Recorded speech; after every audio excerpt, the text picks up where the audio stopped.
lo que es el informe del auditor.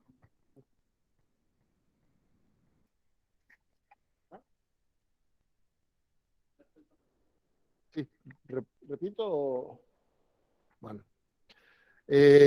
Como decía, como estaba diciendo, y evidentemente no me escucharon, el tema que vamos a desarrollar hoy, informe de auditoría, representa un poco lo que es el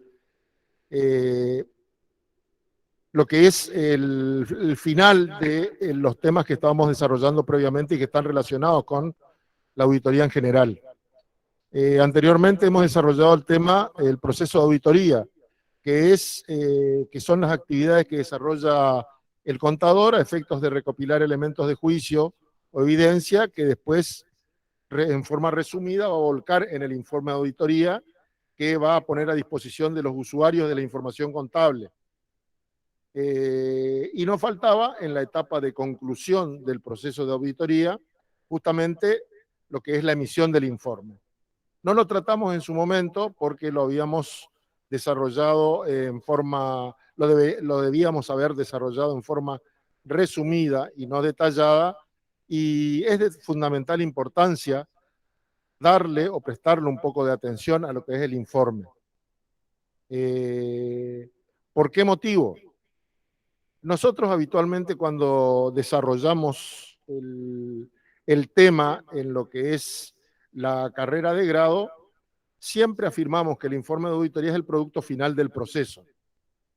Pero en realidad no es en sí, en forma literal, el producto final del proceso, sino que es el instrumento que vincula, el instrumento que vincula la información contable, la información auditada o el objeto de la auditoría con lo que es el usuario de la información contable, que pasaría a ser el protagonista principal de lo que es el resultado de la información que procesa cualquier ente, y el objetivo del usuario justamente es utilizar como un instrumento para la toma de decisiones a la información que habitualmente nosotros tomamos como objeto de auditoría.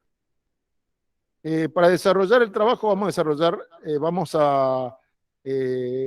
planificamos la siguiente agenda para tratar de ordenarnos. Para tratar de ordenarnos y no utilizar en forma aleatoria algunos de los temas que conforman lo que es el desarrollo del tema. El punto 1 de la agenda va a ser la introducción conceptual, el marco normativo, el punto 3, la estructura de las normas de auditoría, el punto 4, los tipos de informe, el punto 5, la vinculación con los distintos tipos de servicios profesionales, el sexto, la opinión, las distintas alternativas que tiene el profesional en ciencias económicas para emitir el informe. Un tema aparte que lo iremos tratando en forma puntual, está dado por los efectos de la pandemia SARS-CoV-2, su incidencia en el informe del auditor independiente y los servicios relacionados, y para finalizar, algún tipo de conclusión o consideraciones finales. ¿Por qué servicios relacionados? Porque básicamente el informe de auditoría es el protagonista principal de lo que son nuestras normas de auditoría. Nuestras normas de auditoría están contenidas en lo que todos conocen, es la resolución técnica número 37 de la Federación Argentina de Consejos Profesionales de Ciencias Económicas. En la resolución técnica número 37 se incluyen en general la totalidad de los encargos con los cuales nosotros estamos acostumbrados a encontrarnos o a tratar en el desarrollo de nuestra carrera profesional, vinculados a la especialidad de la auditoría.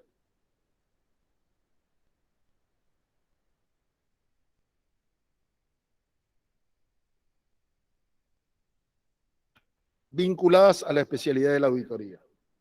Es por ello que nosotros vamos a focalizarnos en lo que es el informe del auditor en general, el informe del auditor independiente, sin entrar a detallar cuál es o cómo se construye o cómo se diseña cada tipo de informe vinculado con cada servicio profesional relacionado con la especialidad de la auditoría, sino que vamos a tratar de utilizar un criterio general a título de ejemplo que va a ser aplicable a lo que es el informe de auditoría en general. Como decía anteriormente, ya ingresando en lo que es la introducción conceptual. Como decía anteriormente, el informe de auditoría es el instrumento que vincula la información financiera o la información contable generada por un ente con el usuario, donde el protagonista del informe de auditoría es el profesional en ciencias económicas que desarrolla la actividad. Pero no es algo para tomarlo a la ligera, cuál es el rol del profesional en ciencias económicas en vincular la información contable con el usuario. Debe tener un determinado nivel de preparación como consecuencia de que más allá del rol de instrumento que vincula la información contable con el usuario, el informe de auditoría define la responsabilidad del auditor como garante de dicha información ante la sociedad. Por lo cual, una vez finalizado el proceso de recopilación de información, que es la conclusión del proceso de auditoría, el auditor va a tener que desarrollar actividades relacionadas con el análisis e interpretación y emisión del informe, para lo cual deberá tener la capacidad de la administración de los recursos disponibles, la responsabilidad profesional, es decir, conocer perfectamente cuáles son los alcances de la responsabilidad profesional, algo que veremos más adelante, y la competencia profesional, es decir, conocer, estar capacitado en lo que es específicamente el ejercicio de la especialidad del contador público, como auditor independiente.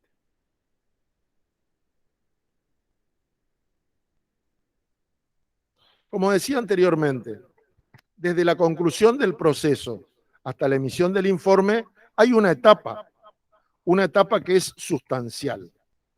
Es el análisis y la interpretación de todos los elementos que durante el proceso se han recopilado a efectos de poder formarse una opinión en función del análisis, y repito, del análisis y la interpretación de la información y documentación reunida.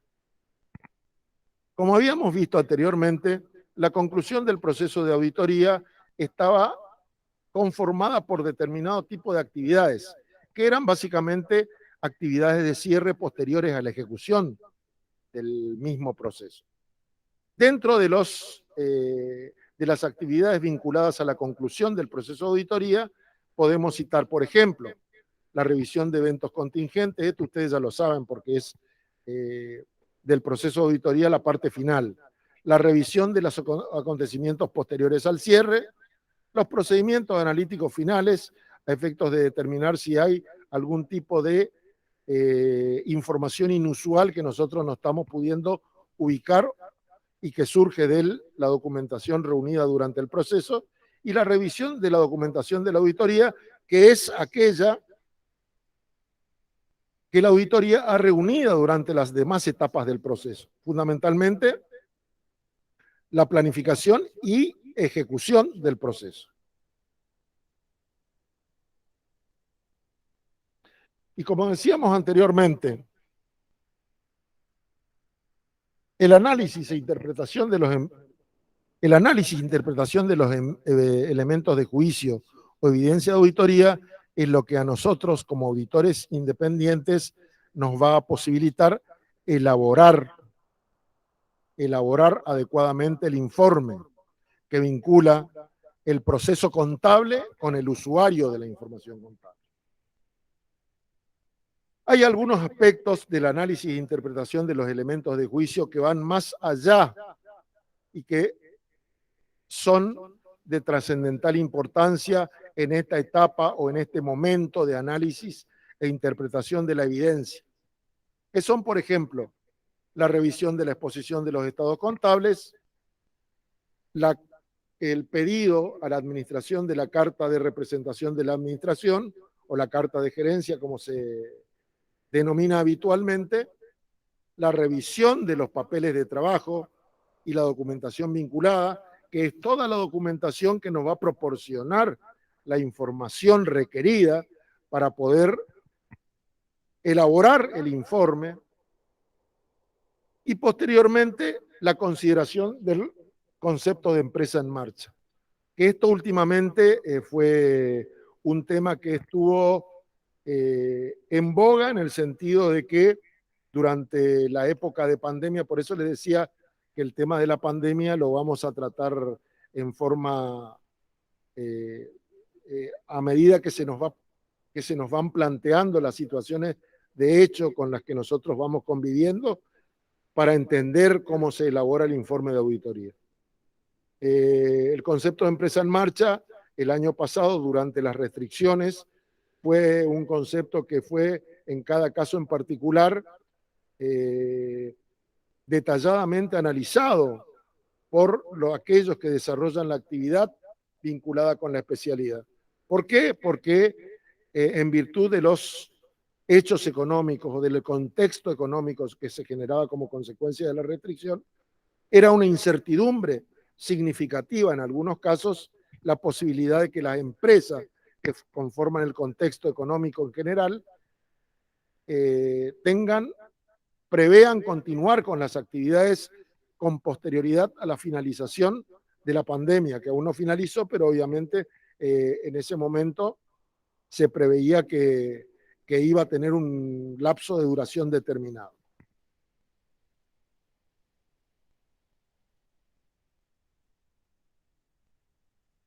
Y volviendo un poco a lo que es, la resolución técnica número 7, como punto de partida al desarrollo de lo que es el informe de auditoría, nosotros sabemos que cada tipo de tarea o cada tipo de trabajo para el que se nos contrata, cada tipo de servicio que el contador público presta vinculado con la especialidad de la auditoría, tiene un método y una forma de elaborar lo que es el informe para cada caso en particular. Pero para ello, desde el punto de vista del ordenamiento conceptual, nosotros tenemos que tener en cuenta de que existen distintos tipos de encargos relacionados con, me voy a parar porque voy a estar más cómodo, de encargos relacionados con la auditoría en general, con la especialidad de la auditoría en general, y que están contenidos y enumerados en la resolución técnica número 7. 37, perdón, me fui muy atrás. Son los encargos de aseguramiento y los encargos de revisión. Como ustedes sabrán, cuando nos referimos a encargos, son servicios profesionales para los que se nos contrata como contadores independientes. ¿Cuáles son los encargos de aseguramiento? Los encargos de aseguramiento son aquellos que necesariamente implican la emisión de un informe de auditoría con opinión, es decir, que el auditor independiente debe opinar respecto al objeto que ha examinado. Esos son los encargos de aseguramiento, es decir, aquellos encargos donde el auditor otorga un cierto grado de seguridad razonable respecto de la información o el objeto que examinó o que verificó. Es ahí donde da la garantía al usuario de la veracidad o de la verosimilitud de la información examinada. Y por otro lado están los encargos de revisión, que son servicios profesionales que presta el contador independiente, que son similares a las tareas de auditoría. Tienen que efectuar tareas de recopilación, tienen que efectuar tareas, aplicar procedimientos que habitualmente se aplican en los trabajos de auditoría, pero que son específicamente orientados a la recopilación de información y a revisar respecto a la fuente y la validez de dicha información, pero no necesariamente a la emisión de una opinión respecto de la misma. Esos son, como dije anteriormente, los encargos de revisión. Dentro de los encargos de aseguramiento, como ejemplo principal, tenemos la auditoría externa de estados contables y otra información contable. Y las normas sobre otros encargos de aseguramiento. Otros encargos de aseguramiento son, por ejemplo, la revisión de estados contables de periodos intermedios, el examen de información contable prospectiva y el examen de los controles de una organización de servicios. Y posteriormente, los encargos propiamente de revisión son las certificaciones y los servicios relacionados, que son, por ejemplo, encargos para aplicar procedimientos acordados y encargos de compilación o algún tipo de informe especial. Dentro de los encargos, volviendo un poco atrás, dentro de los encargos, utilizamos la calificación de auditoría externa de estados contables, otra información contable. ¿Por qué? Porque hay distintos tipos de auditoría de estados contables también. Tenemos auditoría de estados contables para fines generales y tenemos auditoría de estados contables para fines específicos. Tenemos auditoría de un solo estado o de algunos estados, etcétera. O sea, tenemos distintos niveles de auditoría en general.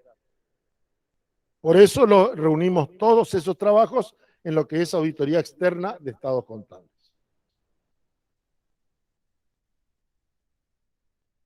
Como se podrá ver en la ilustración, los encargos de aseguramiento son, como decía, auditoría de estados contables con fines generales, auditoría de estados contables preparados de conformidad con un marco de información con fines específicos y auditoría de un solo estado contable o de un elemento, cuenta o partida específica de un estado contable y auditoría de estados contables resumidos. Posteriormente, a título de ilustración nada más, a partir del 1 de enero del año 2022 va a tener vigencia la resolución técnica número 53, que es la que va a agregar algún tipo de trabajo, tanto de auditoría como de revisión, de aseguramiento como de revisión. Pero eso ya lo vamos a ver seguramente más adelante. ¿Cómo es la estructura en general, a título de ejemplo, de un informe de auditoría? La estructura de un informe de auditoría, y tenemos a título de ejemplo, porque obviamente cada tipo de informe de auditoría tendrá sus características especiales. Habitualmente al informe de auditoría se lo denomina informe breve, pero también puede ser informe extenso, que más adelante lo vamos a tratar de describir con mayor claridad. El informe de auditoría, la estructura básica es el título del informe, el destinatario, el apartado introductorio. Cada uno de estos puntos tiene su sentido. Tiene su sentido. No es una aventura que se hayan incluido como parte del informe de auditoría. El apartado introductorio, la responsabilidad de la dirección en relación a los estados contables, la responsabilidad del auditor, fundamentos de la opinión modificada en caso de que corresponda, dictamen u opinión sobre los estados contables en su conjunto o la manifestación expresa de que se abstiene de hacerlo, párrafo de énfasis sobre ciertas cuestiones y sobre otras cuestiones, información especial requerida por leyes o disposiciones nacionales, provinciales, municipales o de organismos de control o de la profesión, en caso que corresponda, lugar y fecha de emisión, e identificación y firma del contador.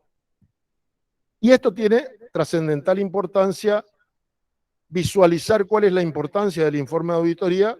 ¿Por qué? Porque es aquel instrumento que en caso de cualquier evaluación que se haga de de la actividad desarrollada en carácter de auditor por el contador público en cualquier tipo de conflicto es la que va a definir, el informe de auditoría es el que va a definir cuál es el alcance de la responsabilidad que le compete como profesional al contador público en relación a la información que emite el ente cuya actividad eventualmente puede ser cuestionada. Tenemos muchos casos en el pasado y por ahí algunos casos en la actualidad, algunos ejemplos donde se ha cuestionado desde el punto de vista judicial, en algunos casos civil, en otros casos penal, la labor del profesional en ciencias económicas como el profesional que avala la información que contienen los estados contables inadecuadamente presentados por los entes que lo emiten. Es por ello la importancia que tiene el informe de auditor. Del auditor. No solamente le da veracidad a la información que examinó, sino también define los límites de la responsabilidad de dicho profesional y las deja delimitado con claridad.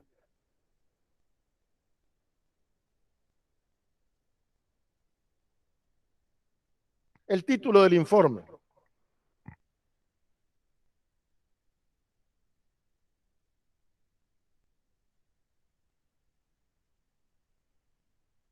El título del informe. El título del informe es el aspecto que vincula, vamos a hacer una visión al revés, que vincula el encargo encomendado, o el servicio profesional contratado con el profesional en ciencias económicas. En este caso, al profesional en ciencias económicas se lo contrata para efectuar un encargo de aseguramiento. Es decir, auditar, por ejemplo, estados contables, con fines generales. No nos vamos a meter en calificaciones específicas. Por eso el título, Informe del Auditor Independiente, donde debe resaltar el hecho de que el auditor es ese sujeto independiente, no está vinculado ni con el emisor del estado contable, ni con el usuario, de manera tal de que esa situación es la que le proporciona la objetividad necesaria para validar y convalidar la información que contienen los estados contables o la información que examinen. El destinatario. Bueno, acá depende de las características y la naturaleza de cada uno de aquellos a los que está destinado el informe de auditoría. El auditor va a dirigir a esas personas humanas o jurídicas el informe que emite como consecuencia del trabajo o del encargo que desarrolló. La resolución técnica número 37 establece: el informe debe estar dirigido a quien contrató los servicios del contador o a quien el contratante indicara. Es decir, no necesariamente al que contrató los servicios, sino puede estar dirigida a otra persona, ya sea humana o jurídica. En caso de que el destinatario fuera un ente, el informe debe dirigir a sus propietarios o las máximas autoridades. Y ejemplificamos algunos de los potenciales destinatarios. El, la o los o las propietarias cuando la información contable se trata de organizaciones en forma de personas humanas, que pueden ser, por ejemplo, no necesariamente una persona de la que nosotros denominábamos personas físicas, puede ser una sociedad de hecho o puede ser una sociedad de personas. En el caso de personas jurídicas u otro tipo,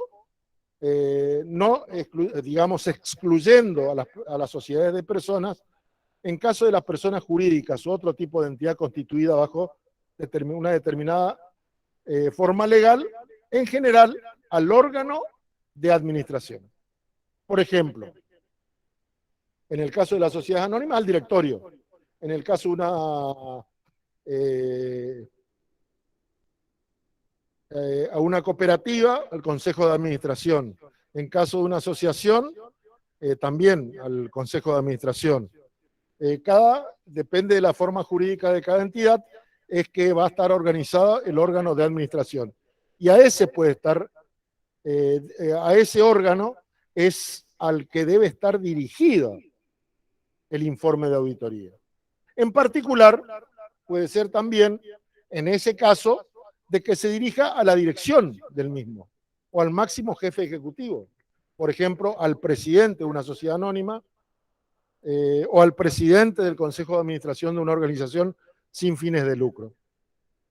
Cuando la auditoría tenga por finalidad emitir una opinión respecto a aspectos en particular de la información contable para satisfacer el requerimiento de un usuario específico, podrá estar dirigido al mismo. Podrá estar dirigido al mismo. Ejemplo de esto es, por ejemplo, cuando se dan algún tipo de situaciones, por ahí los vemos, pero hay problemas en una asociación sindical que no confían en la administración, entonces los asociados piden específicamente que se efectúe una auditoría respecto a las actividades desarrolladas por la administración. En ese caso, quien solicita con la potestad de ser el propietario natural de la entidad, quien solicita la auditoría es aquel al cual va a estar dirigido el informe, que no es la administración, es una persona distinta. A veces esas situaciones se convienen de manera judicial u otras veces se materializan de manera convencional, es decir, que no necesariamente es judicial. En ese caso, como decía anteriormente, va a estar dirigida a una persona distinta a la que es el responsable o los integrantes del órgano de administración.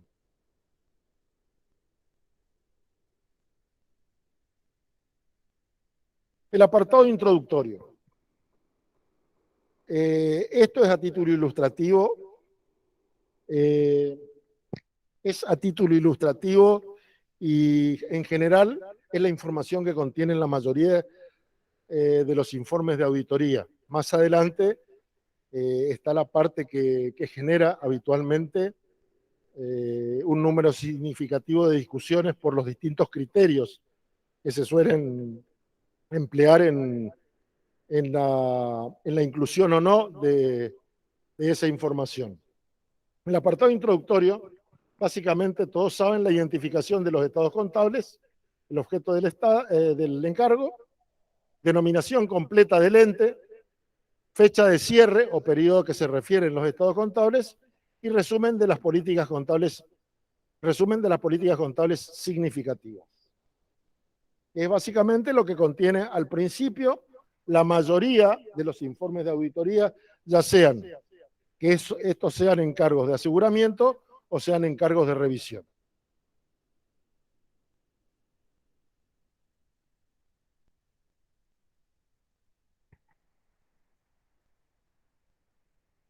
Y acá está lo importante. Acá está lo importante. ¿Por qué es lo importante? Porque en estos dos puntos siguientes son donde se define lo que es hasta dónde el límite, hasta dónde llega la responsabilidad del emisor de la información financiera y el límite donde el auditor como tal y en función de los alcances del encargo define la suya. La responsabilidad de la dirección. Obviamente la ejecución del objeto de la organización, implementación de los mismos, digamos, hasta dónde llega el alcance hasta dónde llega la responsabilidad de la dirección. La dirección es responsable de cumplir el objeto del ente, de implementar los mecanismos de registro de las operaciones que sean los más adecuados, de administrar los sistemas de información del ente, supervisar y controlar a los recursos humanos de la organización, ya sea que estén vinculados a las operaciones como los relacionados a los sistemas de información, de diseñar, gestionar y supervisar el funcionamiento del sistema de control interno, interpretar y aplicar el marco de referencia correspondiente o el marco de información aplicable, como dice la resolución técnica, elaborar y emitir la información objeto del encargo. ¿Y por qué es importante la sumatoria de todo ello? Porque esto nos hace ver de que en realidad el responsable de la información emitida y de todas las actividades que se desarrollaron para llegar a esa información es del ente, no es del auditor, es del ente. Y cualquier inconsistencia, cualquier error, cualquier incorrección, cualquier irregularidad vinculada a cualquiera de las actividades que enumeramos precedentemente son responsabilidad del ente, no es responsabilidad del auditor. No es responsabilidad del auditor. El auditor, al margen de eso, de esto, que es responsabilidad del ente, va a tener las suyas. Va a tener las suyas. Que no puede descartarlas, al contrario, tiene que considerar todos los aspectos vinculados a su propia responsabilidad. Y no es solamente decir, yo no soy responsable de los estados contables, soy responsable de la emisión del informe. ¿Por qué? Porque esa afirmación que va contenida en forma resumida en el informe de auditoría va a ser justamente el resumen con la disculpa de la repetición del término, va a ser el resumen de todo lo que vamos a enumerar a continuación.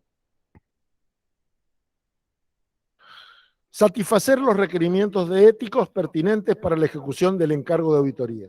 Es decir, el contador debe conocer los alcances de las normas éticas a las que está sujeto como consecuencia del ejercicio de la profesión.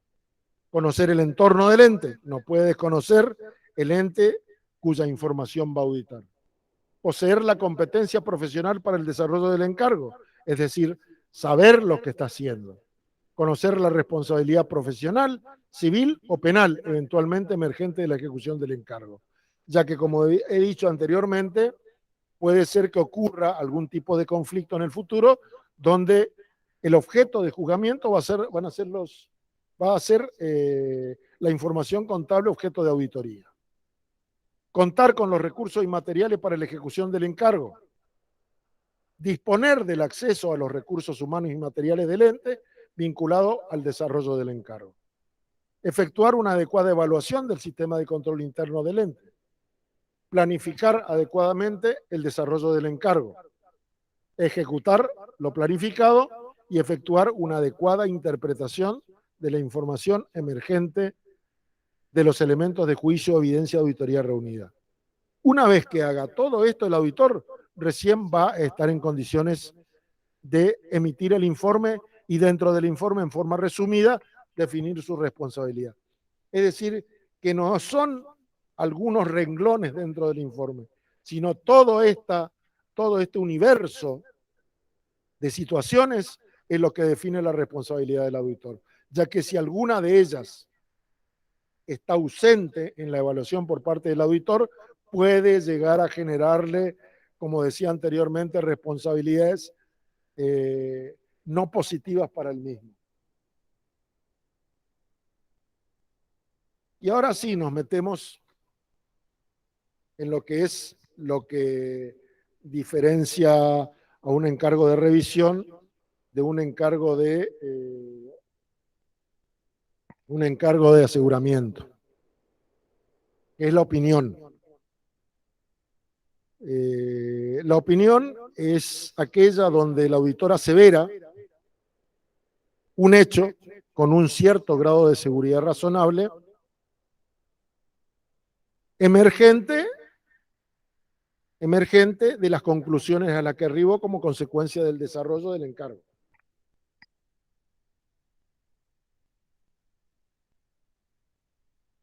Como consecuencia del desarrollo del encargo. De acuerdo a las circunstancias, nos encontramos con distintos tipos de opinión.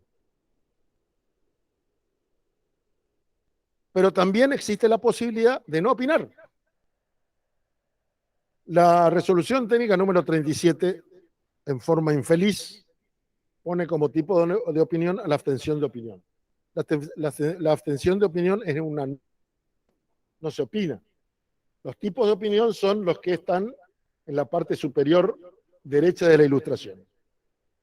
Una opinión puede ser una opinión favorable sin salvedades o modificada, o no modificada, perdón.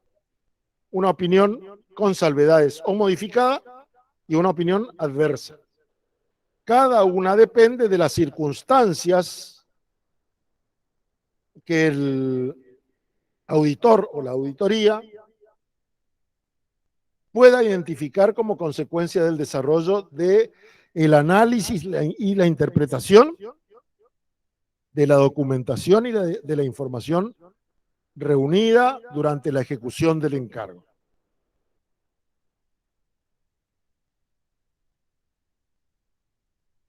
La opinión favorable sin salvedades o no modificada es la que nosotros denominamos habitualmente la opinión limpia.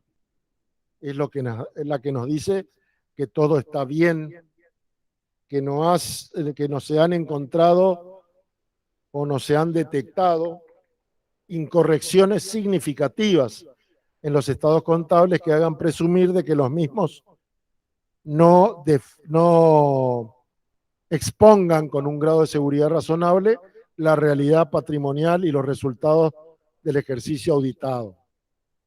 En resumen, cuando los estados contables o el objeto auditado presentan razonablemente en todos sus aspectos significativos la información que ellos deben brindar, de acuerdo con las normas contables profesionales vigentes, o en su caso con el marco de referencia aplicable que permita opinar sobre su presentación razonable.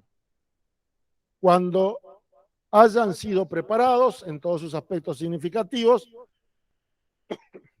de acuerdo con el marco de información aplicable, cuando hayan sido preparados con un marco de cumplimiento. Y cuando se hayan reunido todos los elementos de juicio o la evidencia respecto de la totalidad de los componentes de la información auditada, no existiendo limitaciones al alcance de la tarea y la misma no contenga datos inconsistentes, incorrectos o con errores u opiniones de importancia relativa.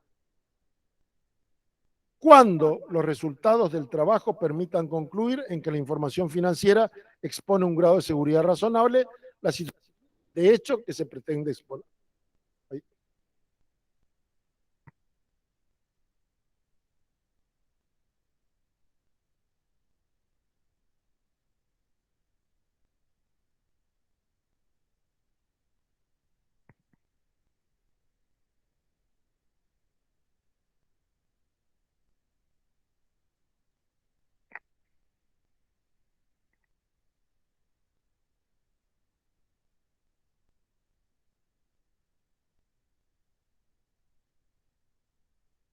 Ahí estamos. Bueno, esa es una opinión favorable sin salvedades. ¿Y por qué? Hay dos aspectos que yo creo que tenemos que analizar. En auditoría siempre se habla de seguridad razonable. Por eso habla la opinión en todos sus aspectos significativos, con un grado de seguridad razonable, siempre con un grado de seguridad razonable en todos sus aspectos significativos. ¿Por qué? Porque la revisión del 100% de la información es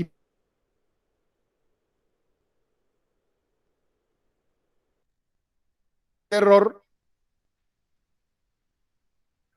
que puede existir al no tener la posibilidad de revisar en forma total el universo de la información, puede hacer que exista una inconsistencia, que exista un error.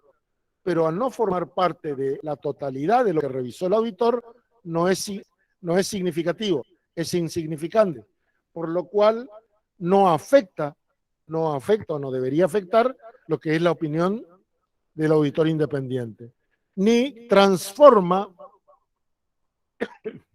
la información contable en errónea, ni irregular. Es por eso que siempre hacemos referencia a los aspectos significativos. En este caso, en particular, el caso de la opinión favorable sin salvedades o no modificada, ¿qué es lo que nos expone el informe de auditoría en la opinión que se redacta en función de la misma? Nos expone que la realidad de la organización es coincidente con lo que el auditor revisó. Entonces, no hay distorsiones significativas, por lo cual el auditor no tiene por qué decir nada más que lo que tiene que decir, es decir, que la realidad coincide con la contabilidad.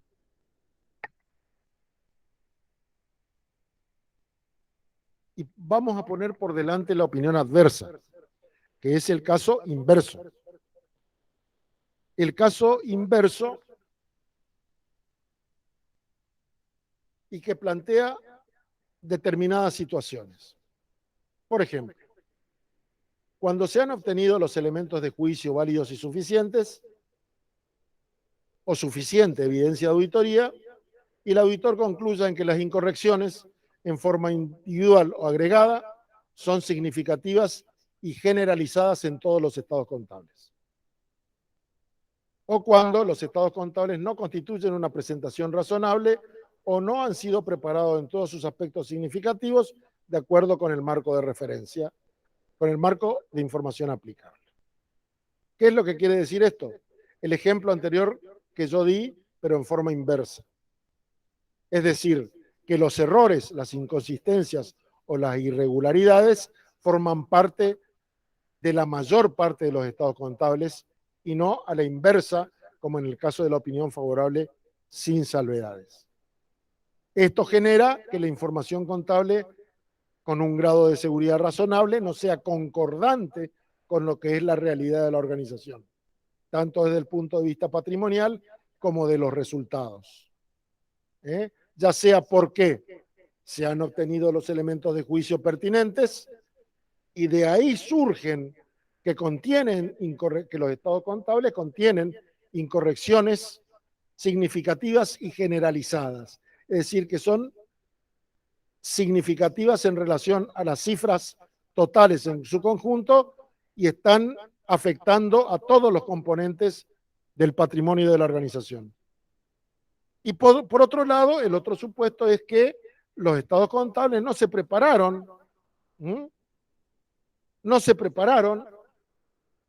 en base al marco de presentación razonable. Por lo cual, el auditor en esa circunstancia tampoco va a brindar una opinión favorable, sino al no estar preparados en su totalidad en base al marco de información aplicable, el auditor debe emitir una opinión adversa. Obviamente, se deberán exponer en un párrafo previo al dictamen con claridad y objetividad los argumentos que sostengan dicha conclusión, ya sea uno o sea el otro. Dicho párrafo se denominará fundamentos de la opinión adversa. Y ahora vamos a las posiciones intermedias. A las posiciones intermedias.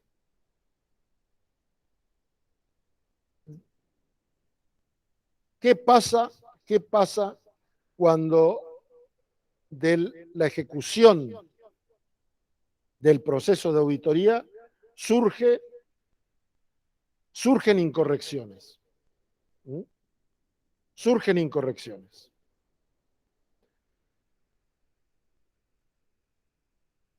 Que sean significativas en relación a las cifras totales de los estados contables, aunque no afectan a todos los componentes de los estados contables, como para justificar una opinión adversa.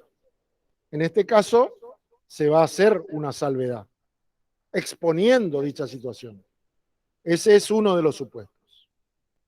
Y en el otro supuesto, se da cuando, por determinadas circunstancias, la auditoría no puede obtener los elementos de juicio válidos o evidencia de auditoría válidos y suficientes que sustenten su opinión, pero concluya en que los posibles efectos sobre los estados financieros de las incorrecciones no detectadas, si las hubiere, podrían ser significativas, aunque no generalizadas, no justificando una abstención de opinión. Esos son los dos supuestos. O que hubieron incorrecciones significativas, pero no generalizadas. Y que las potenciales incorrecciones, en el caso de que no se puedan obtener elementos de juicio, evidencia, auditoría, son significativas, pero no generalizadas. Esos dos supuestos generan que se deba emitir una opinión con salvedades u opinión modificada. Este hecho, volviendo al tema de las restricciones del año pasado, como había dicho anteriormente, en algunos casos donde no tuvieron incidencia significativa respecto a la emisión de información contable, los efectos de las restricciones, muchas veces se la mencionaba como dentro del párrafo de énfasis nada más, pero en algunos casos donde fundamentalmente la incertidumbre generada por la aplicación del principio de empresa en marcha, obligaron a que se emitieran informes de auditoría con opiniones modificadas. Cuando existieran limitaciones al alcance de la tarea que no permitieran emitir opinión o emitir una salvedad a esta, estas limitaciones pueden tener su origen en restricciones impuestas por el comitente u otras circunstancias. Bueno, este es un caso en particular. Es decir, cuando el comitente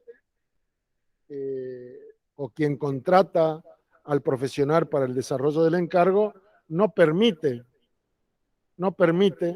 la aplicación de determinados procedimientos de auditoría.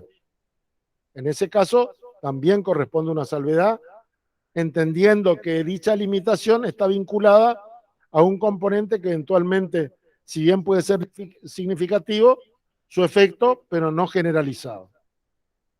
Estas circunstancias deben ser descritas adecuadamente en un párrafo previo, denominado Fundamentos de la opinión con salvedades. Se debe hacer mención a la uniformidad en la aplicación de políticas y normas contables como una modificación solo cuando el contador concluya en que las políticas contables del periodo actual no consideran los posibles efectos en los saldos iniciales del periodo auditado y una modificación en las políticas contables no haya sido adecuadamente contabilizado o revelado. Estos básicamente son los supuestos en los que el auditor estaría en condiciones de emitir una opinión modificada o una opinión con salvedades, sin llegar a emitir una opinión adversa o sin llegar a emitir una abstención de opinión.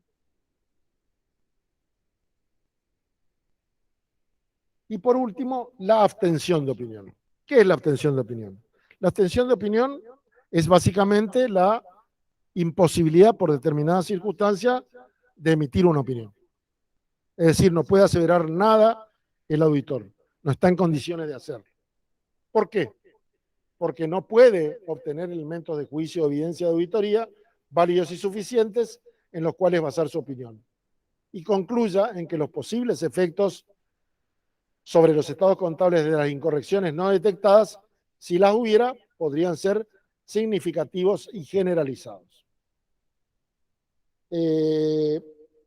La evaluación, obviamente, por eso hablábamos al principio de la charla de la competencia profesional, porque todas las evaluaciones sobre la magnitud de las incorrecciones que podían producirse cuando no se han podido obtener elementos de juicio dependen de la competencia profesional y el grado de preparación que tenga el contador público que ejerce la tarea de auditoría. Por eso la importancia de la competencia profesional y el nivel de capacitación. Porque si el auditor se abstiene de opinar en forma incorrecta, está afectando la responsabilidad que habíamos visto anteriormente, porque está haciendo algo que no debe hacer. Bueno, y en circunstancias extremadamente poco frecuentes que supongan la existencia de múltiples incertidumbres, el auditor concluya que, no obstante haber obtenido elementos de juicio, evidencia, auditoría válidos y suficientes, sobre dichas incertidumbres, no es posible formarse una opinión debido a la posible interacción de las incertidumbres y su posible efecto acumulativo sobre los estados contables, en circunstancias extremadamente poco frecuentes. Esto se dio el año pasado. Cuando hablamos de la pandemia y los efectos que generó en la generación de información contable por parte de las distintas unidades económicas que conforman el contexto económico general, muchos se han encontrado con que la circunstancia, la incertidumbre, fundamentalmente vinculada a la incertidumbre al lo que se denomina el fenómeno, el principio de empresa en marcha, como consecuencia de que se generaron por el contexto económico dudas respecto a la continuidad de las actividades en muchas organizaciones, inclusive aquellas que han llegado a finalizar o sea, no han podido seguir desarrollando su actividad. Esas incertidumbres son las extremadamente poco frecuentes que el año pasado se han generalizado. Y en muchos casos, obviamente, cuando tenían que emitir información contable para poder cumplir con determinados requisitos legales, etcétera, se le planteaba el supuesto de abstención de opinión. La abstención de opinión debe ser aplicada sobre toda información examinada o sobre parte de ella. Le erré el dedo en la tecla. Los argumentos de la abstención deben constar en el párrafo previo denominado fundamentos de la abstención de opinión.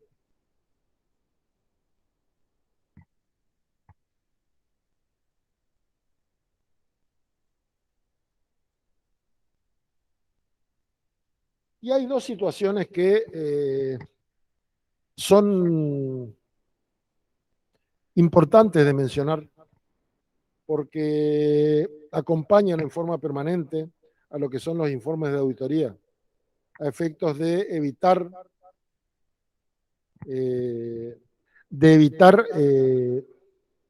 dudas respecto a la interpretación del mismo, porque acá, hasta todo lo que vimos hasta acá y la motivación que genera cada una de las situaciones enumeradas,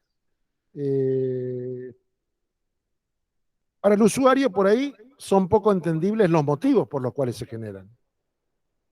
Entonces, el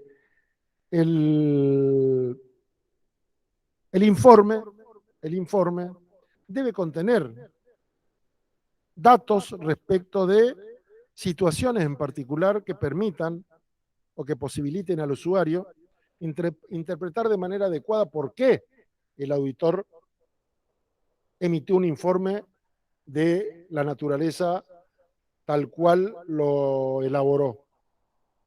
Esto está mucho mejor detallado y mucho mejor desarrollado en lo que es la resolución técnica número 53, que ya había citado anteriormente, cuya lectura es por ahí mucho más amigable, y en lo que mejoró la resolución técnica número 53 respecto a la resolución técnica 37 justamente es la lectura amigable. Está en un lenguaje menos complejo y por ahí mucho más sencillo de interpretar. ¿Cuáles son los aspectos a los que me refería respecto a que enriquecen y permiten interpretar adecuadamente y evitar las dudas respecto a cómo se redacta el informe del auditor? Son los que nosotros incluimos en los informes como párrafo de énfasis o párrafo sobre otras cuestiones. El párrafo de énfasis habitualmente menciona aspectos relativos, por ejemplo, porque siempre se plantean situaciones diversas. Yo encontré 5, por ejemplo, pero pueden haber otras que no se enumeraron porque es circunstancial, depende de los hechos con los cuales se encuentra el contador. Y no es taxativa la enumeración, sino que se van produciendo a medida que se va elaborando el contador ejecuta el encargo que le encomendaron. Incertidumbre significativa sobre el supuesto de empresa en marcha o en funcionamiento. Los estados contables fueron preparados sobre la base de un marco regulatorio de información contable que no es aceptable para las normas contables profesionales. ¿Mm? Los estados contables son modificados por un hecho del que se toma conocimiento después de las fechas originales en que la dirección del ente aprobó los mismos y el auditor emitió el informe. En general, cuando el contador considere necesario llamar la atención de los usuarios sobre alguna cuestión que a su juicio es fundamental para una adecuada interpretación de los estados contables. Y los efectos de la vigencia de la emergencia sanitaria SARS-CoV-2 sobre el procesamiento de la información contable en caso de que ello no amerite una modificación. ¿Por qué? Porque hubieron circunstancias de que los efectos de las restricciones del año pasado no fueron tan significativas y hubieron empresas que siguieron funcionando con regularidad, por lo cual no tuvieron impedimentos significativos como para emitir la información contable tal cual lo venían haciendo en forma habitual, pero era oportuno incluir información respecto a eso. Y el párrafo de otras cuestiones.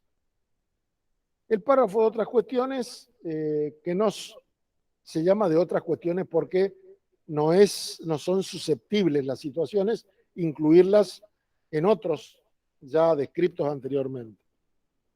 Por ejemplo, porque depende de las circunstancias, se plantean estas situaciones.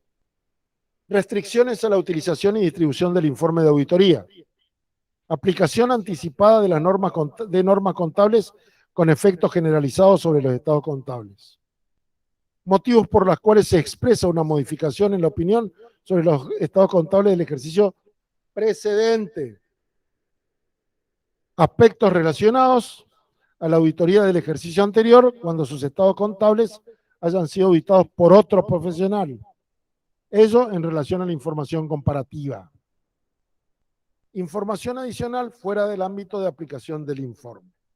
Y repito, estas son circunstancias que van afectando la ejecución del proceso de auditoría y fundamentalmente la interpretación, el análisis y la interpretación por parte del auditor de los datos con los cuales se encuentra y que habitualmente él entiende que enriquece la redacción de los demás componentes que conforman el informe de auditoría. Bueno, la información especial requerida por leyes o disposiciones nacionales, provinciales, municipales, organismos públicos de control es el último punto del informe de auditoría. Habitualmente nosotros convivimos siempre con informar, por ejemplo, cuál es el saldo de la deuda exigible, devengada, no exigible o exigible con el sistema de seguridad social. Eso en todos los informes va incluido. En algunos casos, procedimientos aplicados respecto a los mecanismos de prevención de lavado de activos. En otros, obligaciones emergentes con organismos de recaudación de jurisdicción provincial o municipal. O, por ejemplo, el origen de los registros verificados. Todos estos aspectos son, como decía anteriormente, respecto al párrafo de énfasis y de otras cuestiones, datos que por ahí le son útiles al usuario al momento de interpretar el informe de auditoría. Esto es, obviamente, como había dicho anteriormente, respecto de los otros puntos, a título ilustrativo. Por último, el informe tiene, bueno, lugar y fecha del informe. Lugar y fecha, jurisdicción donde se ejerce, fecha aquella en la cual se finalizaron trabajos de auditoría, firma, suscripción, aclaración, número de matrícula y jurisdicción en la que se ejerce, que son datos meramente formales, menos la firma, porque obviamente la firma es lo que convalida la, la vigencia del informe de auditoría. Por último, en el caso de que conjuntamente el encargo encomendado sobre los estados contables en particular incluya el análisis o la consideración de datos, estadísticas, cuadros, notas, que no sean los meramente establecidos por las normas contables profesionales en materias de exposición, pero que para el emisor de la información contable por cuestiones operativas sea importante que el contador los agregue como parte del encargo encomendado, nos encontramos con lo que es el informe extenso, que es justamente incluir,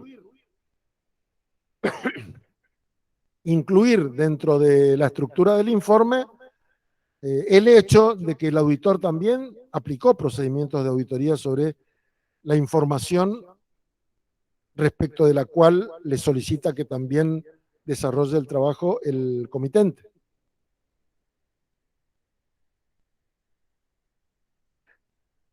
El informe extenso contiene indicaciones sobre lo siguiente. El trabajo de auditoría ha sido orientado a la posibilidad de formular una opinión sobre los estados contables. Que los datos que se adjuntan a los estados contables se presentan como consecuencia de estudios complementarios, pero no necesarios para la presentación razonable de la información que deben contener los citados estados.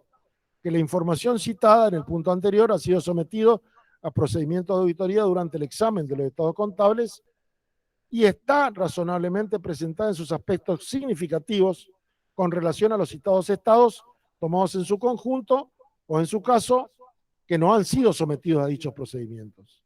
En este caso, el contador debe citar la fuente de información, el alcance de su examen y eventualmente la responsabilidad asumida. En el informe extenso deben quedar claramente identificadas, las manifestaciones del ente cuyos estados contables o información suplementaria han sido objeto de auditoría y las manifestaciones del contador que emite dicho informe extenso.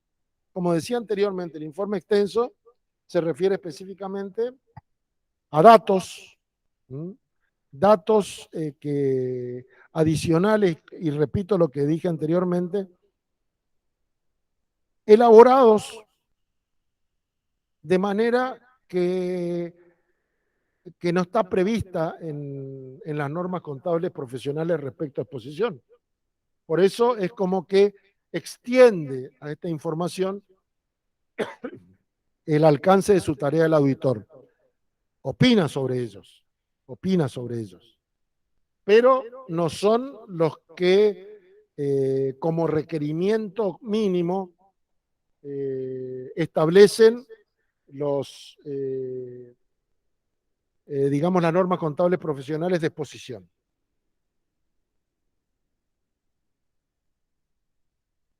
Y habiendo finalizado el desarrollo de lo que es el informe de auditoría en general, para cada caso en particular, pero se deberá tener las circunstancias dentro del cual se examina cada objeto según los presupuestos legales previstos en la norma de auditoría vigente. No es oportuna realizar algunas consideraciones al respecto. Nuestras normas de auditoría se basan en los criterios establecidos por las normas internacionales de auditoría emitidas por la IFAC, emergentes del proceso de armonización con ellas, con las mismas llevado a cabo en la década antepasada. año 2003 en adelante. Las normas de auditoría establecen la metodología y el ámbito dentro del cual se debe enmarcar el auditor a efectos de arribar a conclusiones que sean positivas para él como resultado del trabajo adecuadamente planificado y eficazmente ejecutado. Y para el usuario de la información contable como el medio para acceder a información verosímil y confiable respecto del ente que la emite. Tratan de guiar al profesional respecto a los aspectos que debe tener en cuenta para la planificación, ejecución y conclusión de un encargo de aseguramiento o, en su caso, de revisión, incluyendo todos los servicios adicionales que brinda la especialidad. El informe de auditoría trata de resumir de la manera más eficiente y clara los resultados del encargo ejecutado, al igual que los informes correspondientes a los demás tipos de encargo contenidos en la resolución técnica número 37 de la FACS. Y repito, es oportuno y es importante repetir que la resolución técnica 37 tiene vigencia hasta el 31 de diciembre del 2021. A partir del 1 de enero del 2022 entra en vigencia la resolución técnica número 53 de la FAPSE, que, como había dicho anteriormente, enriquece lo que es la redacción de la norma de auditoría e incluye algunos informes respecto a, por ejemplo, aspectos ambientales, o sea, informes contables vinculados a los efectos de las actividades de determinadas organizaciones sobre el medio ambiente y otros aspectos que no entiendo oportuno en este momento citarlo, ya que queda muy poco tiempo para que entre en vigencia y seguramente lo estaremos tratando el año que viene en alguna oportunidad. Así que espero que haya sido lo suficientemente ilustrativo y positivo para que ustedes hayan entendido lo que es, o hayan comprendido, o hayan recordado, o hayan enriquecido lo que es su entendimiento respecto al informe de auditoría, y les agradezco por su atención.